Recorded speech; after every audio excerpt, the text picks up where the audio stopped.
et des milliards d'hommes qui vont briller et le feu de Dieu va revenir et les anges seront à nouveau en action. Et je vous assure, le diable ne profitera pas de ce confinement pour détruire l'église, détruire les chrétiens et détruire les enfants de Dieu. Tout le monde, à partir d'aujourd'hui, à 21h, tous les jours, 21h, tu fléchis tes genoux. Que tu sois dans ta chambre, dans ton salon, dans ta voiture, ou que tu sois dans ton église, fléchis tes genoux et accorde-toi avec tout le corps du Christ dans le monde, dans la prière. Car si nous continuons cette guerre où chacun se bat pour son église, se bat pour son ministère, se bat pour sa vision, mes frères, ça ce n'est pas le combat d'un ministère, ce n'est pas le combat d'une église, ce n'est pas le combat d'un pasteur, c'est le combat de toute l'église, c'est le combat de tout le corps. Ce n'est pas le combat de Moïse, ce n'est pas le combat de Josué, ce n'est pas le combat de Hur, c'est le combat d'Israël, c'est le combat de toute l'église.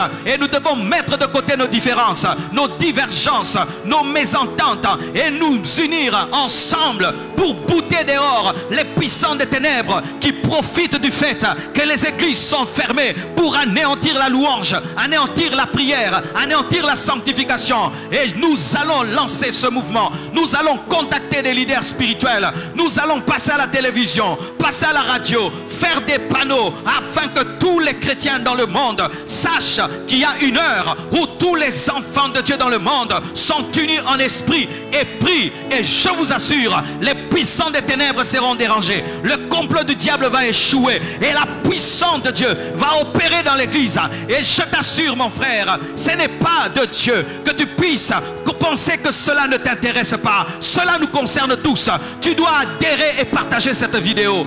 Adhère à cette vision et partage cette vidéo. Adhère à cette vision et partage cette vidéo. Nous voulons que cette vidéo soit partagée dans toutes les églises et que chacun de nous, chaque 21h, tous les jours, nous puissions nous tenir ensemble devant Dieu. Et tu n'as pas besoin de le montrer sur Facebook.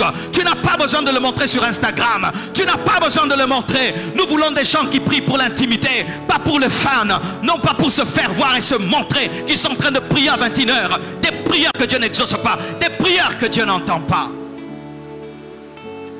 Mes frères et sœurs, voici la direction que Dieu m'a donnée.